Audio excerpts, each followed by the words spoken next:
Record.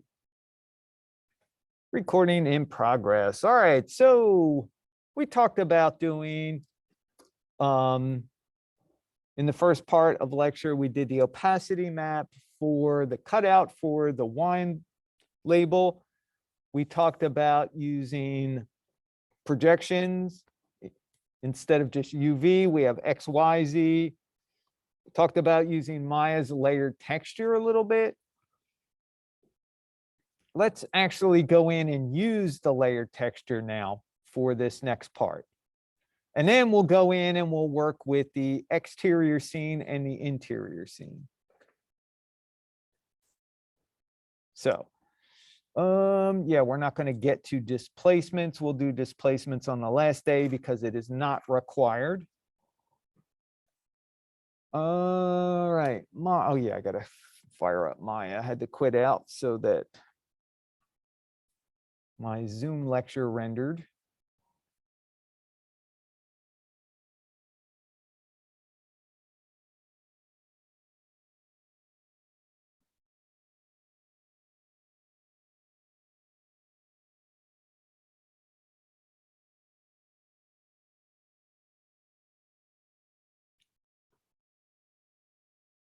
All right, you know what I'm going to do? I'm just going to jump into the Zen garden because it doesn't make sense to do it on a regular plane, and I'll do it on something that actually is something you'll run into.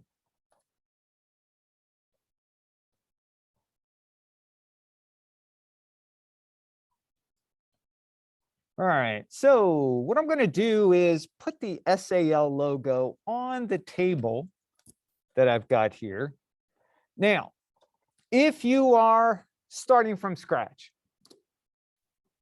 you're assigning a material, you haven't put any textures on yet. If you think that you're going to be layering stuff in Maya, start off with a layered texture. If you don't use it, no big deal.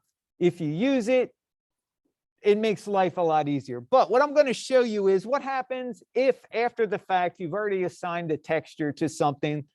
I've already got my texture on the wooden table. What happens if you decide or you find out you need to start layering stuff up? And that's really what I want to show you. I want to show you how to add that layer texture into your existing network. Now, there's a couple ways you can do it. You could just start over again. You could assign a new material. You could break the connection, put a layer texture in there. But personally, I'm all for showing you guys how to take an existing network and kind of add, reconfigure. All right, so let's open up the Hypershade, and where's my table? Zen Garden table. So let's graph that. All right, here's my wood texture. And you'll see that my wood texture, my file node plugs directly into my base color, which gives me this. No problem. So everything's going along great. Your boss comes in and goes, all right, great, love the table. We need to put a decal on it, or we need to put some graffiti on it, or we need to add some like wine ring stains on it or water ring stains to make it look like it's been used. So, you know, and a lot of times they will stand there. Okay, like, and they mean like right now. Well, let's see what it looks like.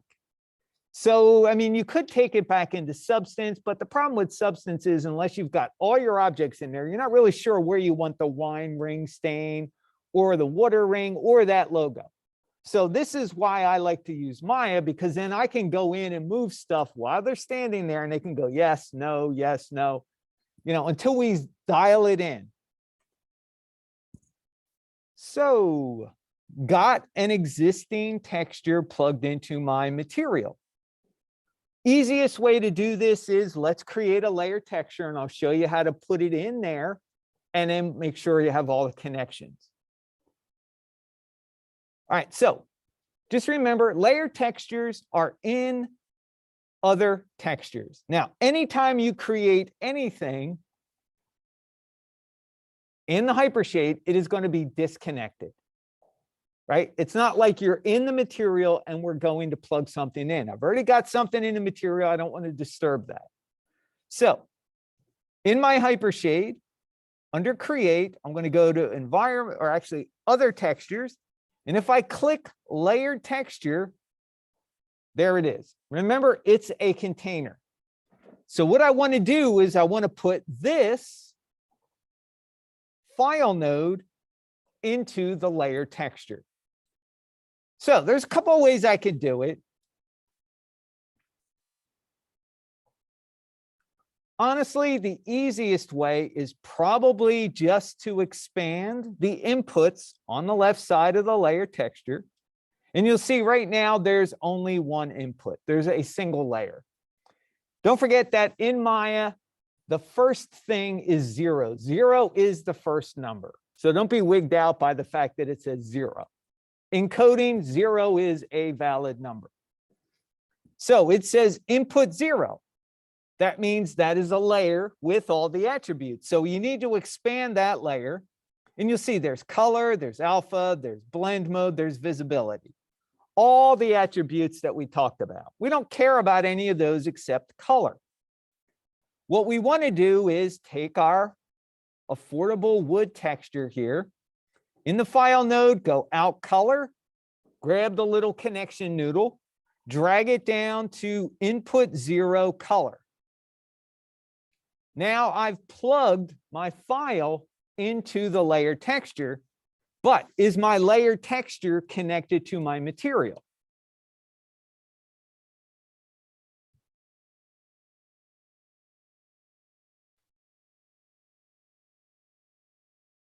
That was a question. Say again? No, it's not. So here, that's my file node. The output goes right into the base color. Here, this is my layer texture.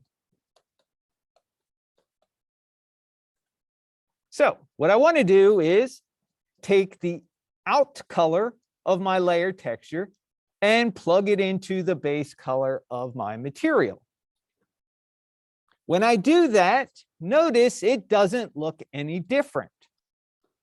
That's good, because all we did was take the texture, put it into the layer texture, take the layer texture, put it back into the material. Right now, it's the only thing in there, and it looks fine. Now, if I turn off layer is visible, then you can see, oh, okay. So that layer is doing something. So now, once we've got that in, we've got a layer texture now networked in. Now we can start adding other layers. And the idea is we want to add a projection layer so we can take our SAL decal and stick it on the table so it looks like a piece of graffiti. All right, now, once we've done that, and it doesn't hurt to render it just because it's Maya, and don't believe everything you see. All right, good. So it looks like it's still there. So far, life is good. Now, what we want to do and what we need to do is create a brand new layer in the layer texture and make it the top layer. First off, how do you create a new layer in the layer texture?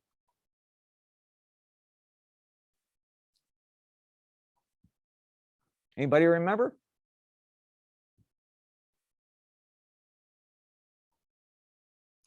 Say again? Click what?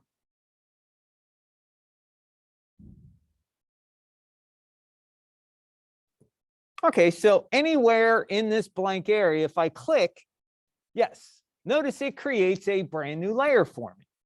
That's how you add new layers in Maya. Now, how do I move it around? This needs to be on top. Right now, anytime you create a new layer, it's automatically at the bottom. Yes. Say again? Click and drag. No. Remember, with Maya, it's always an extra step. You actually need to middle mouse click and drag. So you can take the top layer, drag it at the bottom, take the bottom layer, drag it to the top. It doesn't matter. So I've changed the order, and now I can't see my wood anymore. I've got that really yucky green default color. And by the way, that green is there so that you are well aware that if you don't do anything, that's what you're going to get.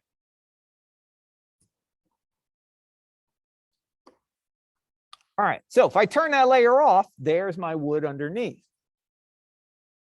Now, this is what I want to use.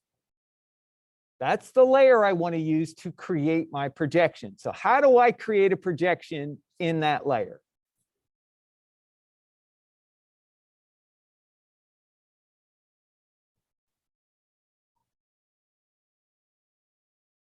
Anybody? Okay, so next to color, we click that little checker button, that little input button, and that brings up our create render node. So now,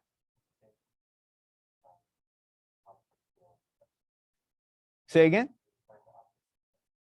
Okay, so how do I find that though? Yes, so I want to put a file in it, but if I just click on file, it's going to give it to me just plain UVs, no control.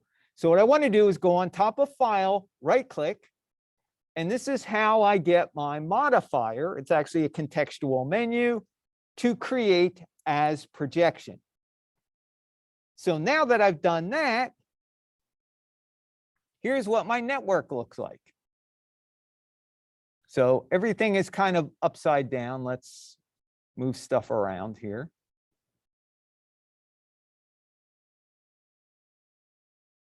There we go. All right.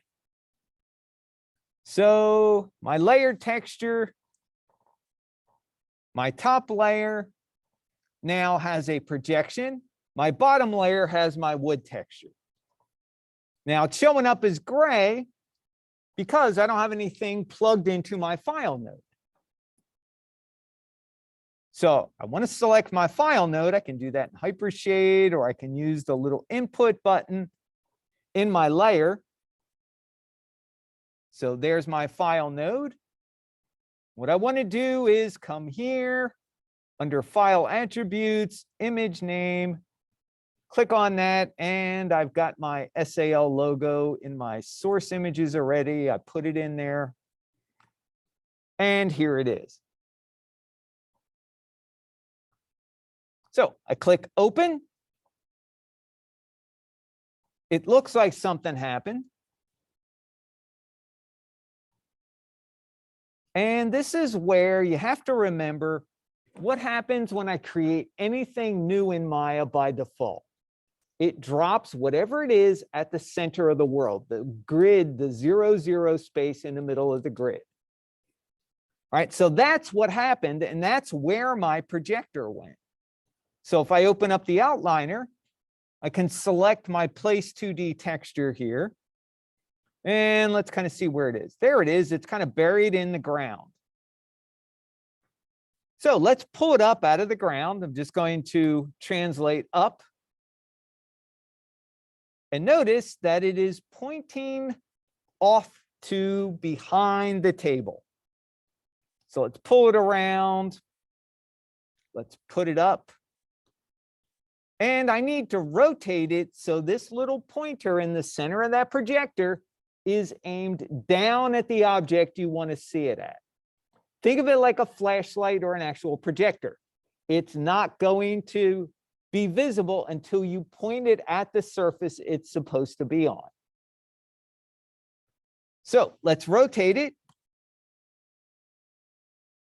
And I'm rotating it. It looks like it's in X. So I'm going to go 90 degrees, which is usually what you want to have. 90 degrees. There we go. So logo's kind of big. So I can change that by actually scaling the icon. Can make it smaller. And I can kind of move it around. What I want to do is get it so it's on a single board. Because if not, it's going to look kind of goofy between boards. It's going to look like somebody took a stencil, spray painted on top of it. And usually if you're graffiti, it's all about right on the object. Unless, of course, you're an actual graffiti artist and then you got stencils. But any good graffiti artist wouldn't be caught dead with stencils. They'd rather freehand it. That's what kind of adds graffiti, adds the charm to graffiti art. It's that free flow energy going on. All right, so now we've got the same issue we had with the wine label and also with the SAL logo when we were dealing with it on my plane. Too many versions of the SAL logo. How do I get rid of all the extra copies?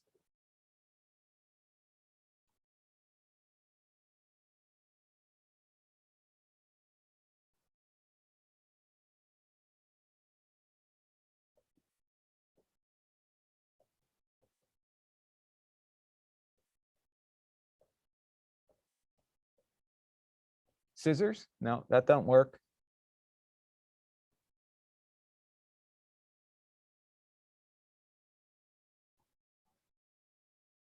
All right, reduce the size. That's what I'm doing right now. But wait, it's making more. No.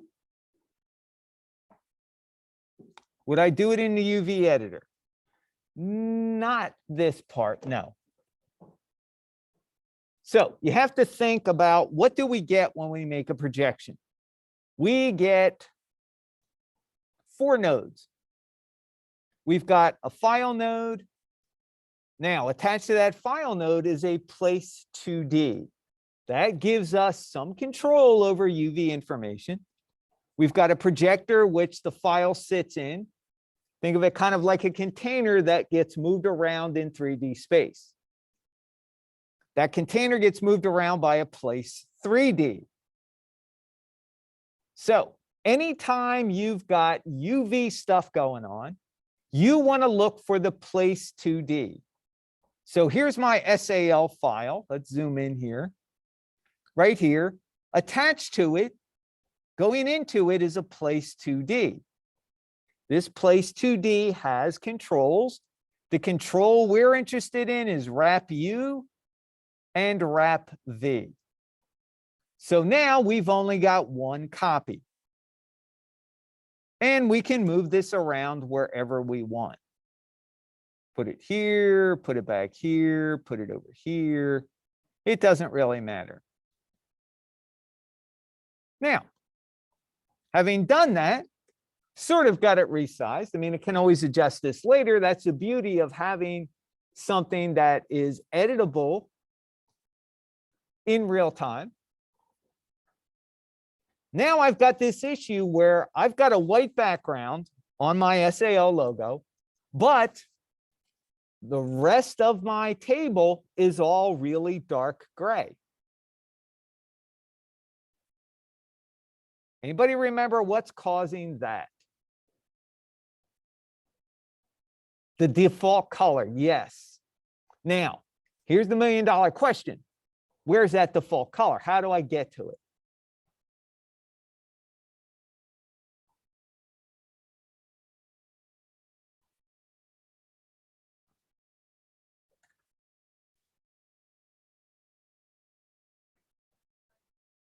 Okay, so we want to go back to our SAL logo file node,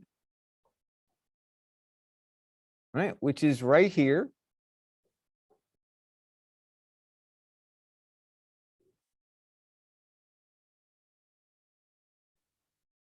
SAL.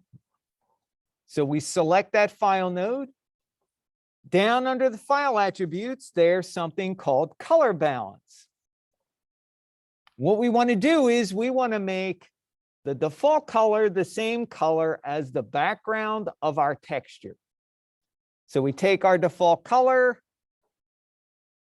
make it white, it blends in, And now the only thing that's left is, since we're using a layer texture, is to go back to the layer texture. We need to select the top layer, and now we need to figure out which blend mode do we want to use. We've got two main choices. One is add, one is multiply. Which one do we want to use to get rid of white, the background? Multiply. And honestly, if you forget and choose the wrong one, you'll be able to see it immediately. Notice it got rid of the black, but we don't want to do that. We want to keep the black. So we change it to multiply. So now what happens, if I turn that layer off, there's our logo. Now we can move this around wherever we want. And it acts like an invisible background on top of that wooden texture. Does that make sense? So now you've got this. It's all set up. It's projected. See how it renders. Okay, not bad. Renders pretty good. One last little tweak you can do is you want to make it look like that graffiti or sticker. Well, I'll say graffiti for now.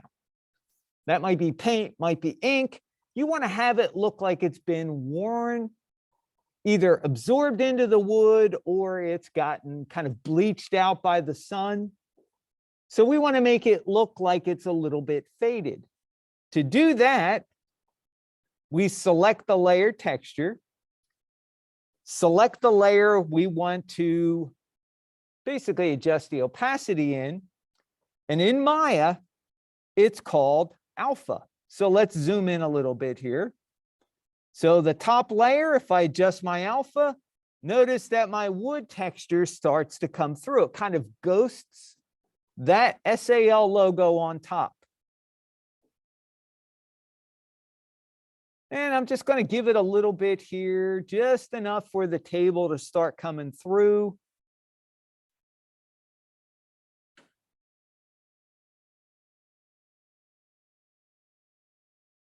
If it's too much, all right, well, no problem. Let's increase it a little. Still a little too much. Bump it up a little more.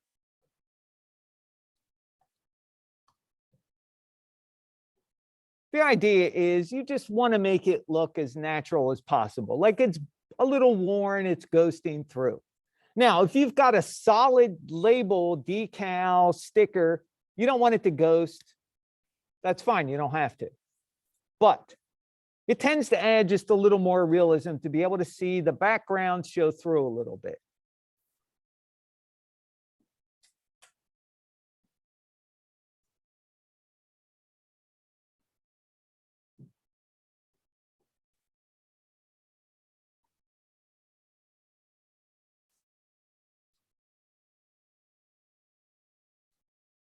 Right, does that make sense? Questions? Anybody got Zoom questions? I'm all good for now. Okay, thanks, Nelson. Julio, Gaetano, AJ, questions? Linika? Kayvon? Okay, no questions. Gaetano, Kayvon's good. All right, thank you. All right, now, you don't have to stop here. You can add other stuff. So for example, we could add a water ring stain underneath the wine glass. You can just make it kind of nondescript, kind of darkish color, or you could go in and you could actually add a little red in. But honestly, I mean, if it's worn into the wood and it's been out there, it's going to just darken. So you can keep adding as many layers as you want in Maya. Anybody know what is the limit in Maya for the number of layers?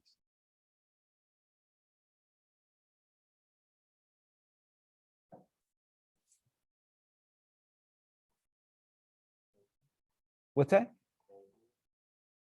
Well, technically, you are correct. However, any answer is until Maya crashes. Honestly, I mean, let's be real. It's Maya. The more layers that you have, it will increase your render time a little bit because the renderer's got to go into all the layers and check everything. You know, plus you've got blend modes, turning stuff off and on, letting stuff go through. It doesn't increase that much, but it will, you know, bump your logo, your render up a little, you know, maybe a second or two. It's not really going to be that big a deal.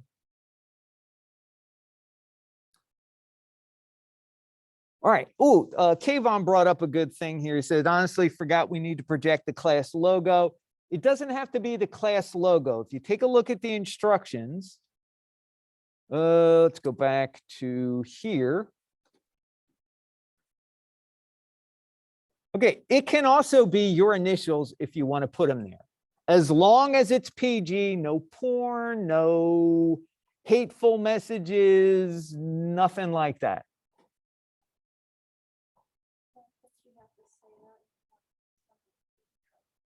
Yes. Yes. Very sad, but it does happen. So yeah, we don't want any hate symbols. We don't want any, you know, no explicit colorful metaphors. Let's put it that way too. Has to be appropriate for all age groups.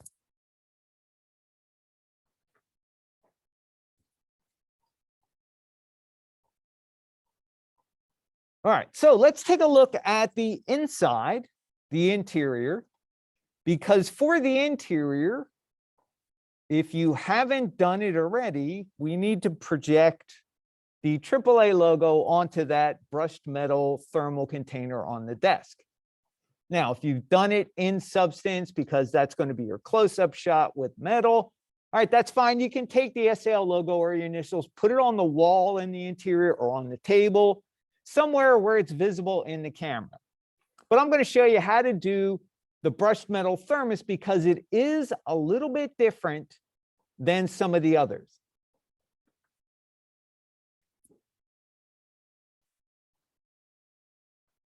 All right, so let's set project because it is a brand new project. Let's go file open. And let me go see if I can dig up the one I did in lecture 7. Because I don't want to use stuff from last month. I'd rather do all stuff we did this month. Interior. There it is, lecture 7. Let's copy that. Let's put that into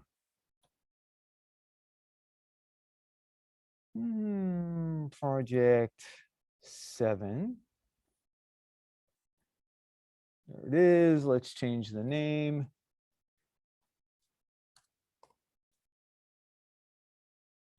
And let's put all this stuff in here. Good. All right.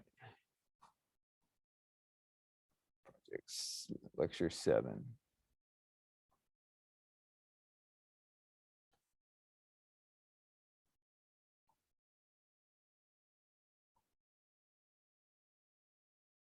Okay, there's my Klein bottle.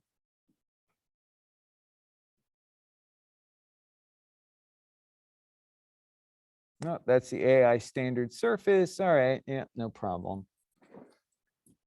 I will need to make that brushed metal. Okay, well, let's do that.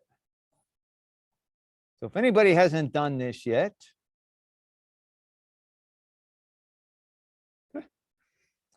okay.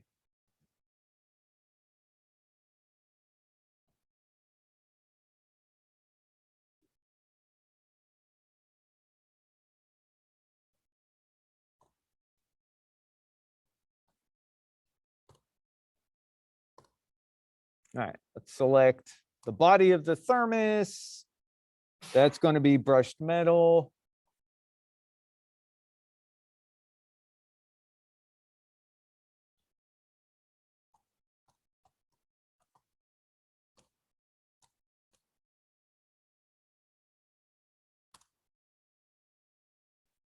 And then that little ring, that's going to be plastic. How do I know this? Well, let's pull up the reference. Right there.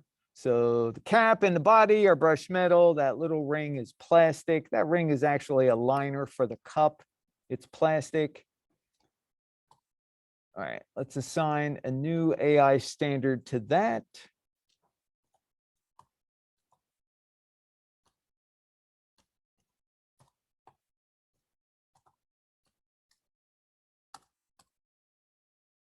Let's do a save as.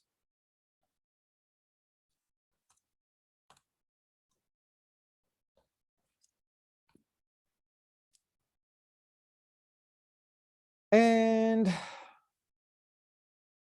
first thing I want to do is let's pull up the refractive index database.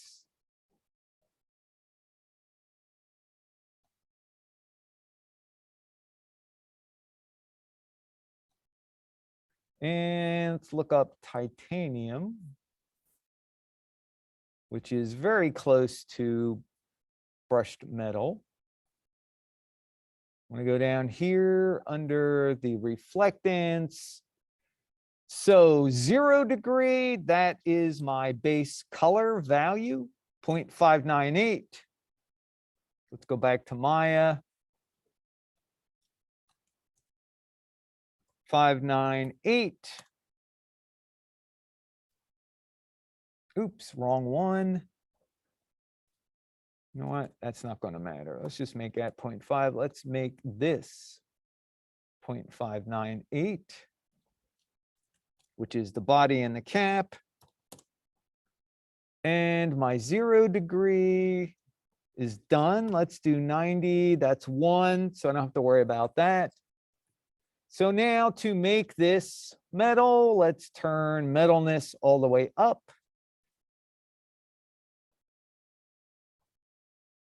Let's do a render, see what it looks like.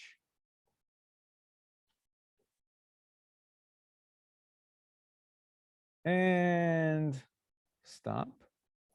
Let me check my render settings. Somebody have a question? Hang on, I gotta say no. The way you describe it, though,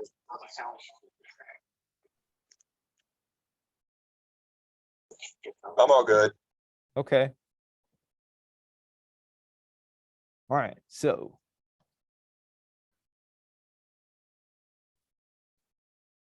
let's render that out. All right, so to make this brushed metal, don't forget we need to add in anisotropy. Going to turn that up. Well, let's go 0.9. I also want to rotate it 90 degrees because right now it is stretching horizontally. I want it to stretch vertically, which is, since it's 0 to 1, 90 degrees is 0.25. There we go. It needs to be rougher. Again, based on my reference, that's pretty rough looking. So let's take this up. Make it a little rougher. And we could even go rougher still if we want. There we go.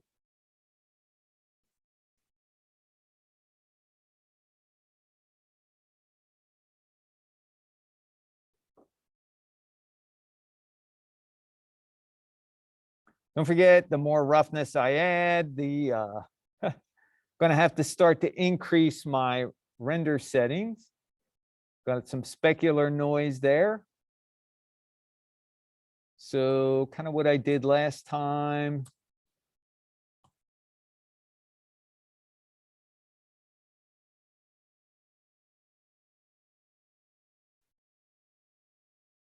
There we go. That's a little better.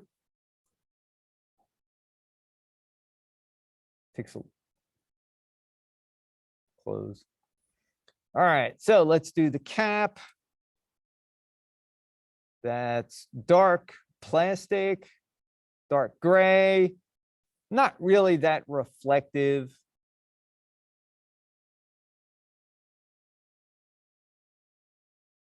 And it's pretty rough.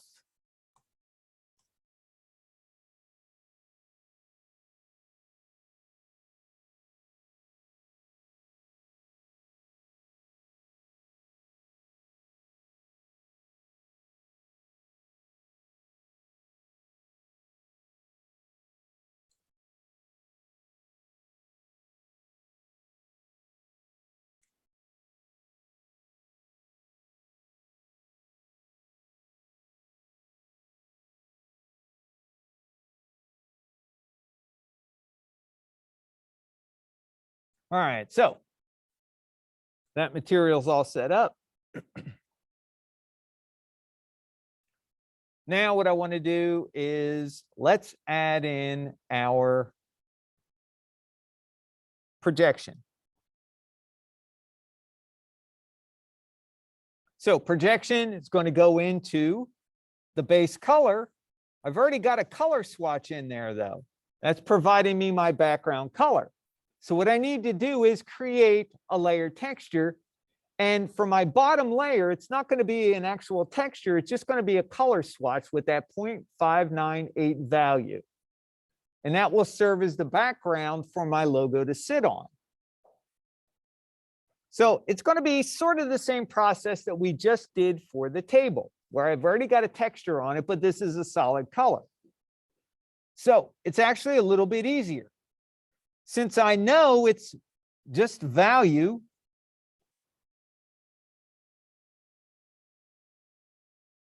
.598, that makes it very simple. All right, so let's go thermos brushed metal. What I'm going to do is simply, since it's only a color swatch and I know what the value is, I'm just going to plug in a layered texture. So next to base color, click little checker button. Don't forget, layer textures are in other textures. Add it in. Now I've got kind of a disgusting green brushed metal container. So let's fix that. There's my layered texture. Let's bring up the color swatch. The value is going to be 0.598.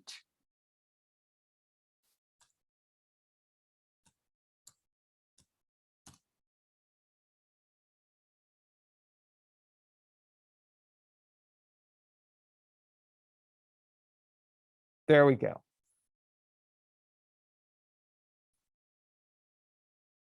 right, now the next part is going to be a little trickier.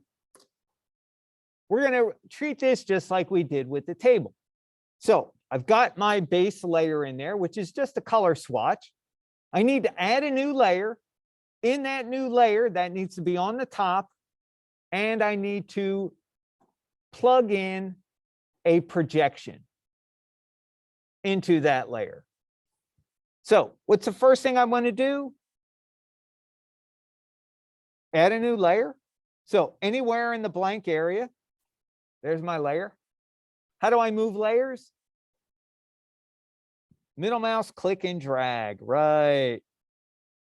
Let's put that in. All right, now here, this is where we want to plug a projection, a file node, but as a projection. So how do we do that part? All right, checker button next to the color swatch.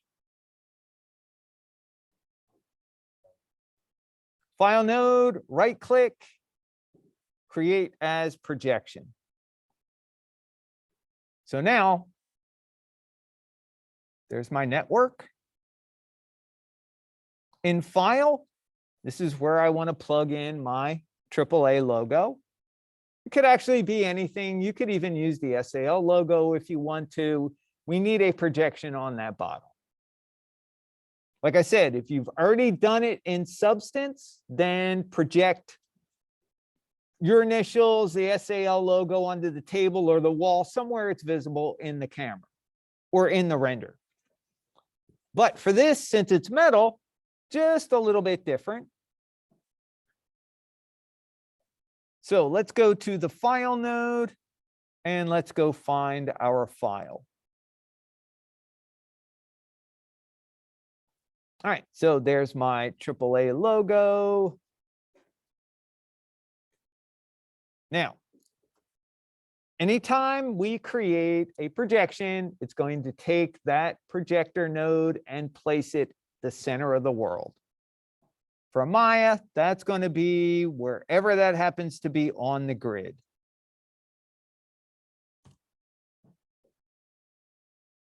So easiest way sometimes is going to the outliner, look for the place 3D. It's the thing that looks like an area light at the center of the world. Now, how do you know it's not an area light? Well, it's got a little diamond in that bottom, actually left corner. If you are looking at in the direction the light is looking, or the projection is looking. Now, so normally what we would do is translate, rotate, scale it, put it into position manually. Now, there is a feature inside Place 3Ds that in theory should take this projection and snap it to the size of the geometry that it's assigned to. And that is called Fit to Group B-box. B-box is a bounding box. You guys know bounding boxes from modeling? You can describe any shape in 4 point or actually 8 points. Yes? No? All right, so let's say we've got our chair here.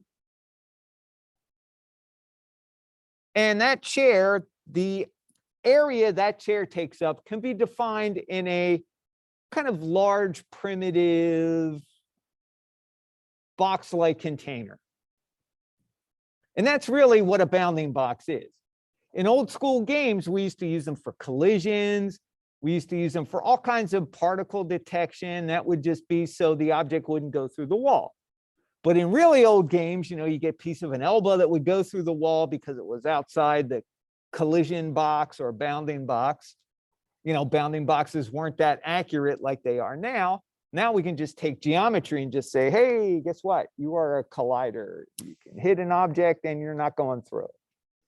But bounding boxes are very useful for figuring out something like an object, its position in 3D space very quickly. Very simple. You don't have to calculate verts and faces and all that. Just take the bounding box, figure out where the center of it is, where is it in the world. Now, in theory, and I say in theory because this works like every other month. Last month it worked, the month before that it failed. So usually what happens when I click this button is it will create a big, giant, stupid looking box somewhere over near the wall, instead of snapping to the cap and the body of the thermos. So with my projector selected, it's actually to Place 3D, go to Fit to Group Bounding Box. And when it fails, that's what it looks like. It did not work. So I'm just going to Z back. Now I'm just going to translate it and move it over manually. If yours works, it will take it and make it the size of the thermos. It'll make it flat and it'll put it right in front. It's wonderful when it works, sucks when it doesn't, like everything in Maya. All right, so let's move this. Let's position it. So one thing, I got to rotate it. There we go. Let's position it in 3D space.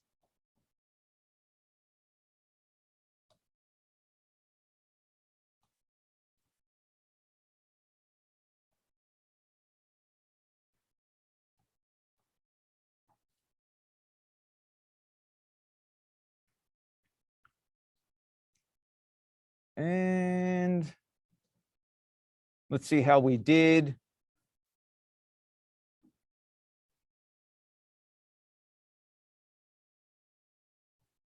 All right, so it's there. You can see there's a whole bunch of them. It's got a really goofy size. I can't really see it. I kind of have to place this. You're not going to be able to see it in the viewport, unfortunately, because Maya doesn't really display metal very properly inside the viewport. And if you've got layers, it's kind of like a double whammy. It's metal on, it's a layer on top of a metal material. It doesn't know how to display it. So that's why we have to use IPR. But we're in roughly the ballpark. So here it is. What I want to do now is stop it from creating all those extra logos. You get that by default with a projection. Anybody remember what is the cause of that? How do I get rid of it?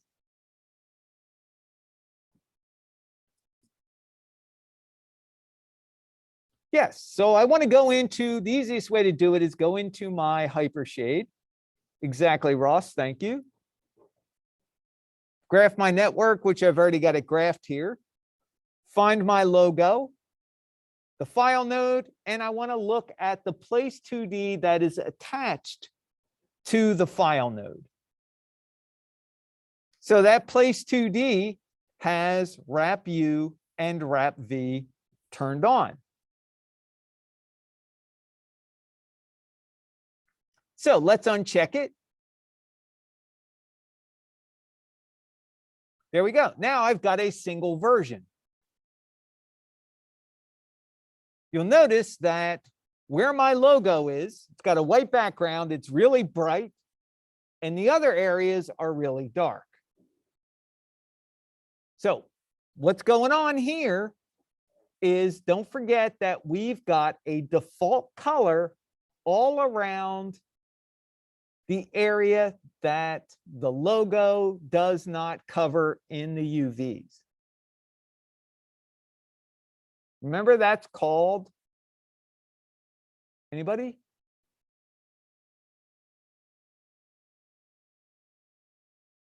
What's that? It's color balance. Inside color balance, there's something we want.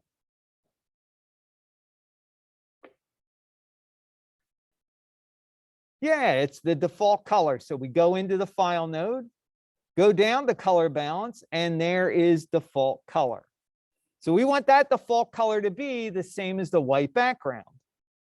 So we take default, turn it up. Now the only thing left to do, go into our layer texture. And we want to have this top layer blend the bottom layer. Right now, it's just got none, meaning it covers up my base brushed metal value under it.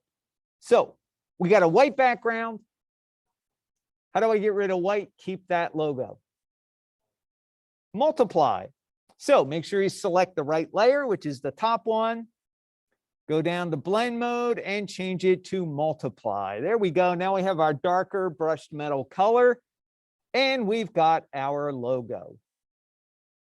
So now what I can do is I can rotate this actually.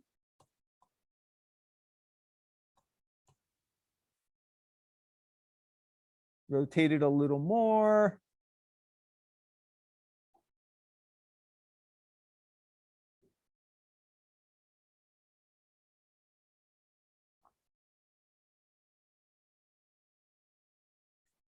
What I want to do is make sure that I get the camera angle here. That looks pretty good. So it really should.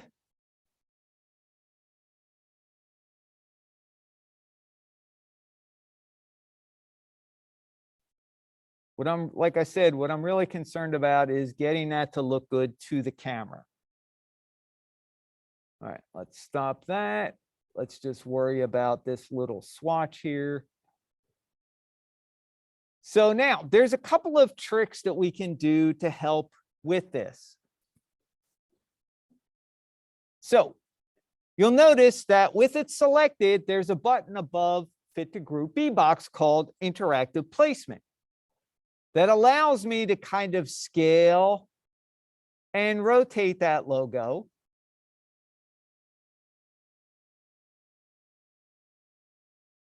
So right now you've got scale. If I want to rotate it, I simply click the little diamond in the lower left corner, and that gives me the ability to select scale, translate, or rotate. So if I want to go rotate, I click that, kind of move it around.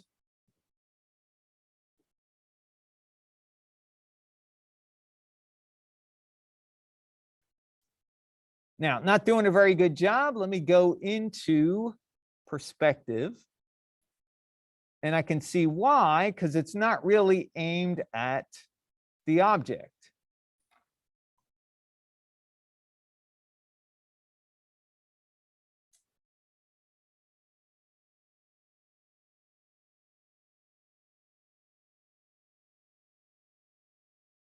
So it's still a little big. Let's go back here, interactive placement.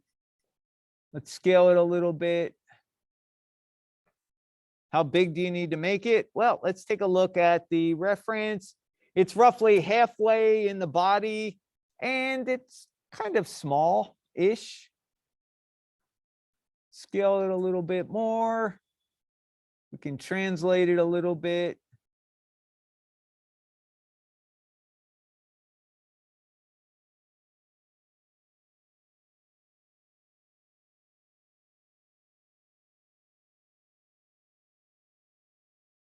So it looks like it's a little stretched vertically. Let's go back.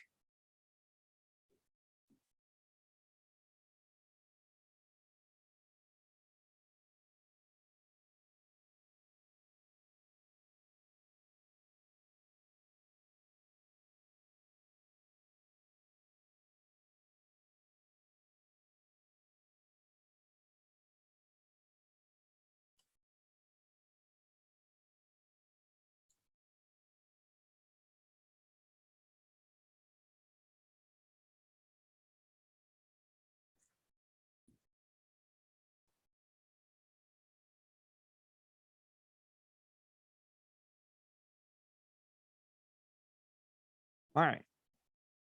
So, I mean, you can play around with it some more.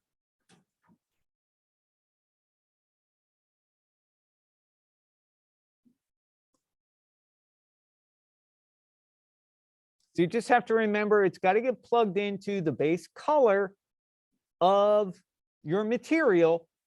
And you have to remember it's got a value because brushed metal has a reflectance value, which we found out it's almost identical to titanium, which we talked a little bit about in lecture 6. So we use that as a base, and we just needed to add a layered texture in there to get that gray value color to be a background for our logo to sit on top of. So in the end, here's what the network looks like. And there's our layering. Projections on top, that color swatch is on the bottom. We did it as a projection. We multiplied the white away so that we didn't get anything impeding the gray kind of brushed metal color that's in there. All right, questions? Makes sense. Yeah, Ross.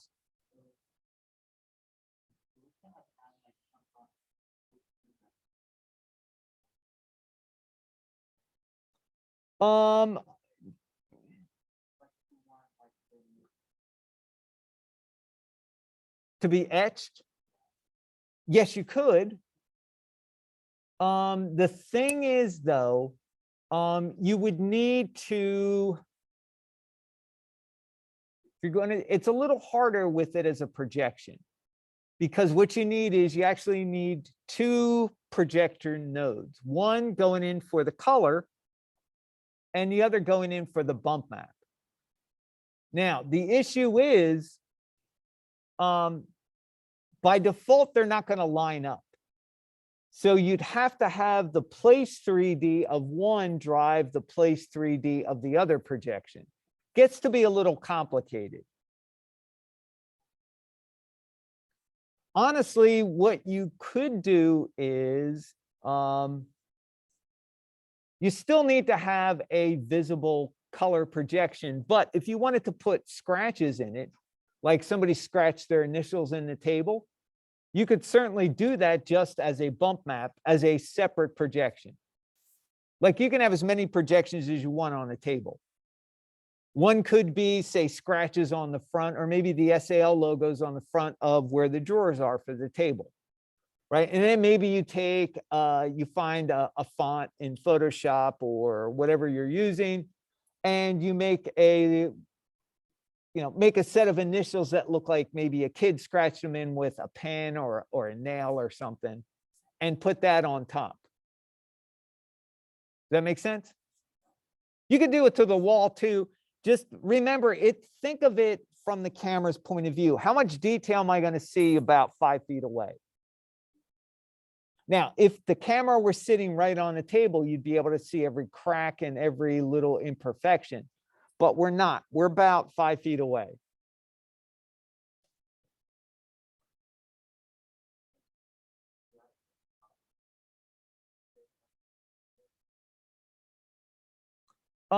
It could, but remember, you're only going to reach a point with a bump map.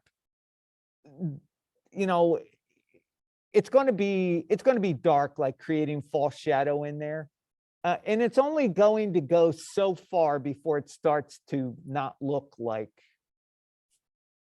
it's real.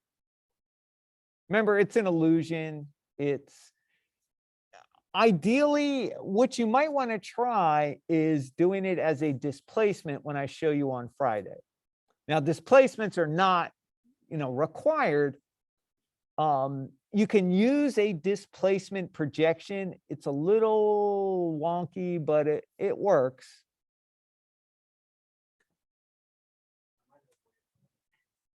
What's that?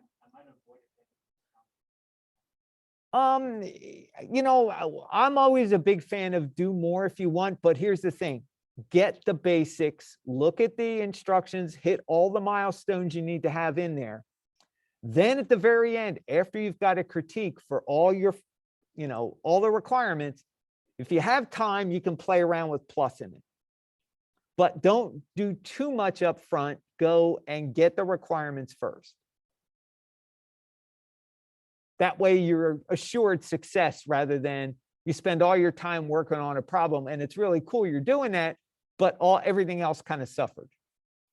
So get the requirements out of the way and then add on if you can. And even if you can't turn it in, do it for yourself. I highly encourage you to play around with it by yourself because that's how you're going to learn. Does that make sense? Yeah, good question. Anybody have any questions in Zoom? I'm good. All right, thank you. I'm good. All right, thank you, Lanika. Gaetano, questions? Gaetano's good. All right. So let's see. Oh, yeah, let me show you the remap HSV, and I can do that right in the viewport. So let's pretend that you found a texture that you want to use and put on the chair. So let me assign a new AI standard surface to that chair. And let's plug in, you went to a restaurant and you found the perfect red checker plaid that you want to put on your furniture. So you go out and you buy a big bolt of checker stuff and you go and you sew it and you make a cover for your chair and you put it on and you realize, wow, it didn't look as vibrant and red when it was in the restaurant. Well, that's because it's been laundered, it's been washed, it's been worn. You put in a brand new piece of material that's probably never even been washed, and it's going to be really saturated. Or in the case of, CG, red, green, blue, they all tend to become very saturated because of the compression process. So let me do a 2D texture, just plain old texture. And let me map in my tablecloth. There it is. Oh, in all its glory. Let's hit 6 on the keyboard. There it is. Now, this is not meant to repeat, or else I would make it repeat. It just looks completely dreadful like that. That looks like, somebody who didn't know how to sew, took up sewing for the first time and made it. So let's just go back. I'm not going to make it repeat because that's an abomination. But let's say that is really vibrant. It's like really blowing out. It doesn't match the rest of your environment. In fact, let's do a quick render and see how that looks in there.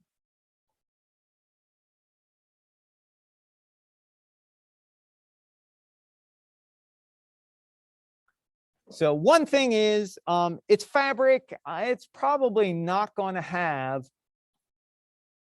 a whole lot of specular weight.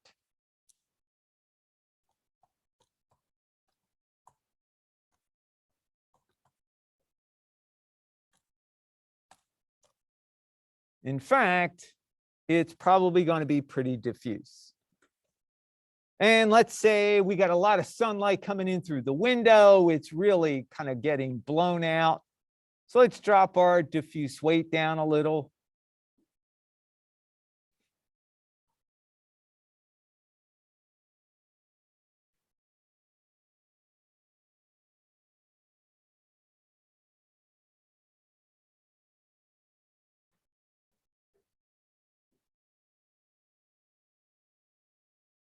All right, good enough. And what I'm going to do is just marquee this area right here.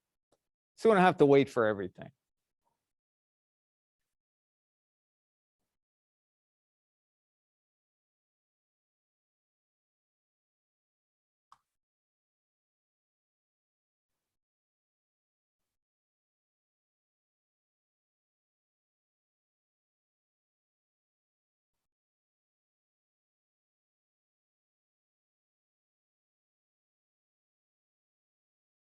All right, good enough for now. Let's just drop that down.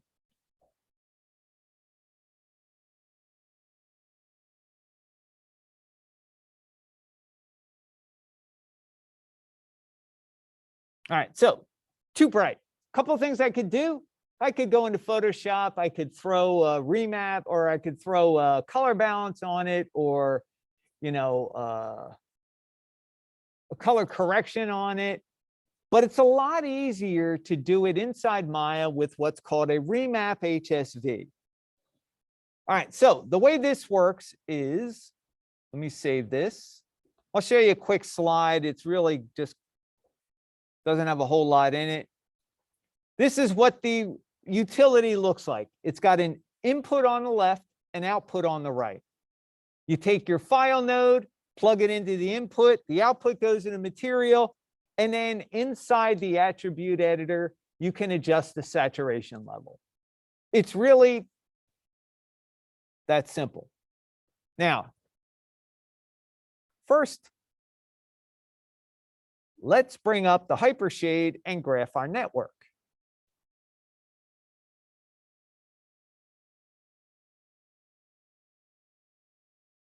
Oh, come on. Did you crash on me?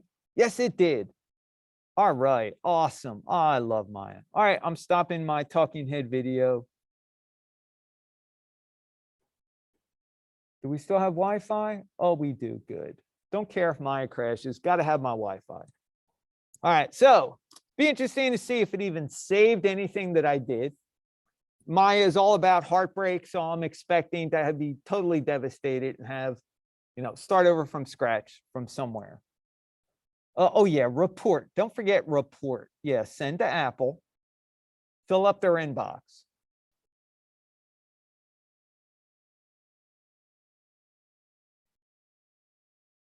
All right, so here is, let's set project because I don't trust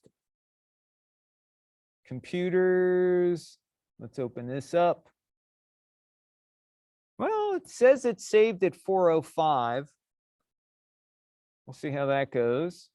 See if I got a corrupt scene or not.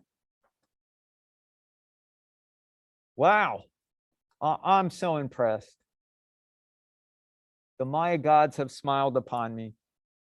Actually, no, they're more like laughed at me. All right, well, let's try this again. So we already know what it looks like. Too saturated. The red's too vibrant. I want it to look a little less vibrant. I want it to look like it's a little sun bleached. It's been sitting in the sun. All right, so red plaid chair. There we go. Now, utilities. You guys remember when we did glass? Remember we did the gamma correct? We went under Maya utilities. Well, we're going under Maya utilities, but we're looking for remap HSV. So we're going to the R's. So we go Maya utilities, we scroll down. And there is remap HSV. You don't want color, you don't want value, you want hue, saturation, and value. Why? Because it's a lot more friendly. All right, so remap HSV, there it is. It's really simple to connect this. All you have to do is take the out color of your texture, plug it into the left side of the remap color. On the right side, your out color goes into the base color of your material. That's all you do. If you've done it correctly, it doesn't look like anything happened, but select the remap button, and now you've got 3 controls for hue, saturation, and value. And we're interested in the saturation part. All right, so if you go under saturation, there's basically a linear line that goes from the bottom left of this saturation box to the upper right. There are actual little points on the end of that line. So take the line in the upper right corner, take that little point and drag it down. That will start to desaturate the color. If you go down far enough, you can just basically turn it gray.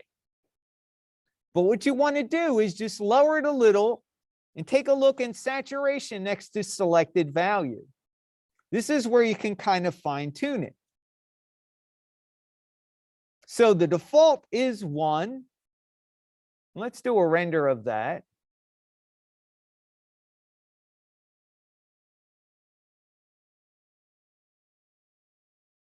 I'm going to stop that. Good.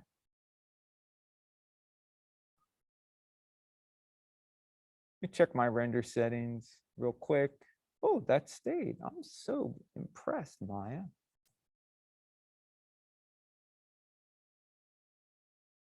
Okay, good.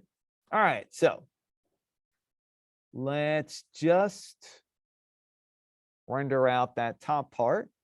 And I want to render this with the default saturation of 1.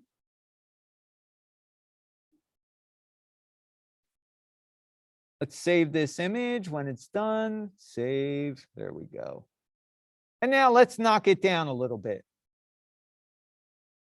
Oh, let's drop it down to like, let's go 0.9 and see what it looks like. All right, so you can see right away it's desaturated quite a bit, maybe too much. So bring it up a little bit. So maybe 0.95. Just enough to kind of take that edge off of the saturation. A lot of times it really is a subtle change. So if you're getting critiques from me or Ari or Frank and we say, you know, looking good, your texture for say the pillow, you got a pillow floral texture on there, it's too saturated. This is what you can do to kind of desaturate the color of that. just a little bit. And the idea is you want to make it look like it belongs in the environment, not like it's a brand new piece that's been stuck in somewhere.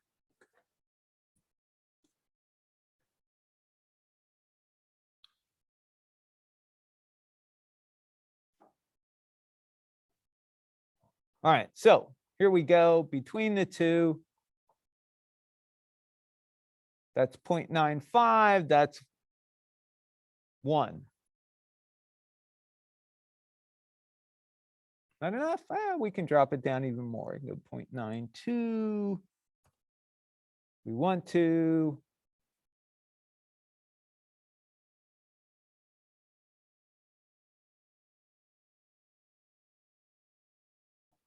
Just enough to kind of take that edge off. All right, now, one other thing that is possible to do with this remap HSV is change the color of your sofa.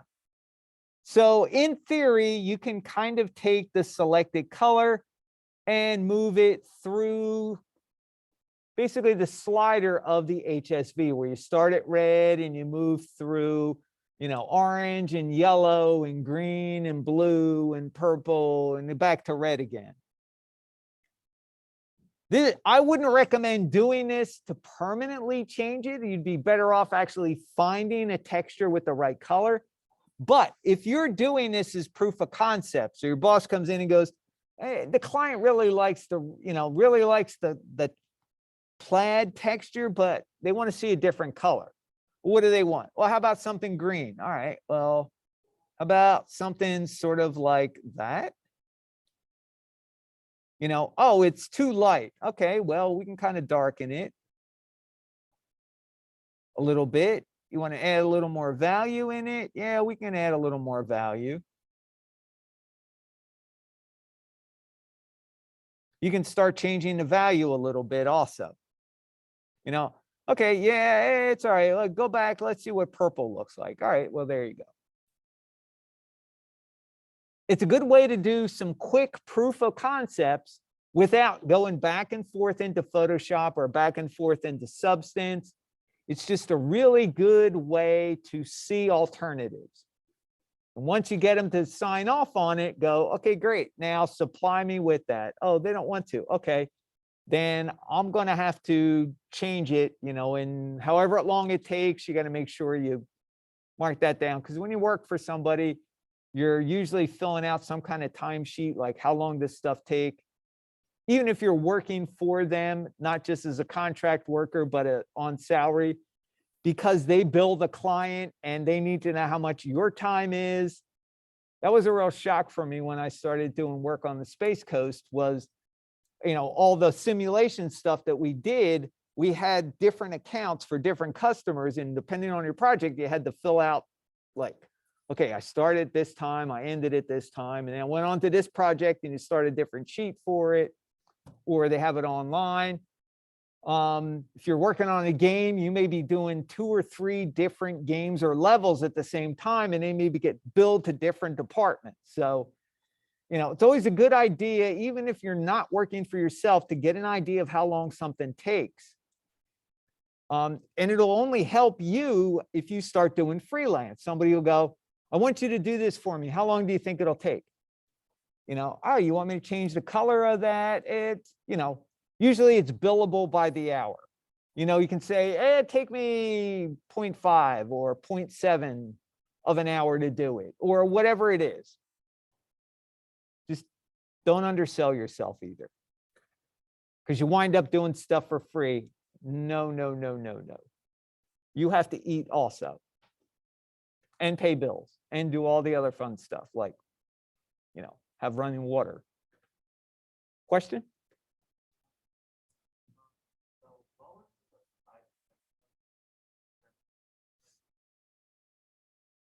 It's nothing really. It's just that Photoshop's going to give you a lot more accurate color, because Photoshop is an image editing tool.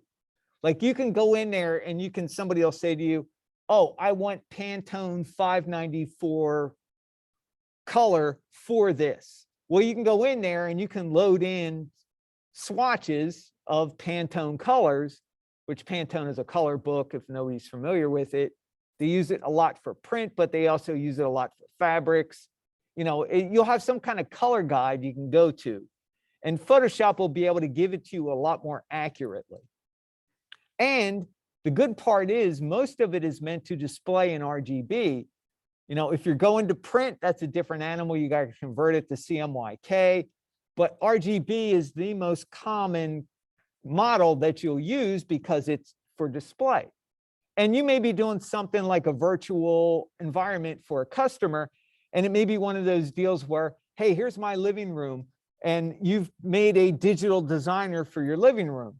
Well, all right, I want to see what my sofa or chair would look like with different fabric in it. So you click through different colors, and basically that's what you'd be doing here. Does that make sense?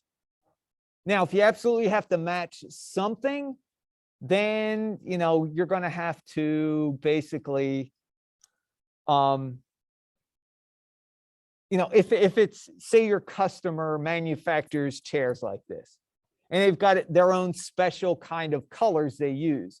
Well, hopefully they will provide you with samples of the color and you can get the actual color.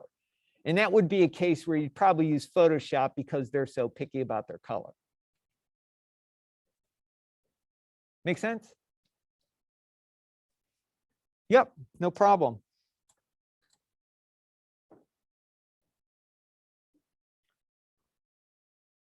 All right, so don't forget, you need to have a projection in there. If you're doing the exterior scene, don't forget you need to have the wine label on there. It's got to be cut out into the shape of your label. Need a projection if you are putting stuff in, you know, in the exterior scene, if you did the Zen Garden daytime and you've got, you know, kind of yellow cheese and you've got sunlight that's pretty yellow. Remember, color is additive. Your color on the cheese might be super vibrant, and that might be a time where you use the remap HSV to dial down the saturation for your cheese, or for something, you know, any other thing in there. Could be the grass, could be the fabric on the sofa. It doesn't really matter. All right, questions?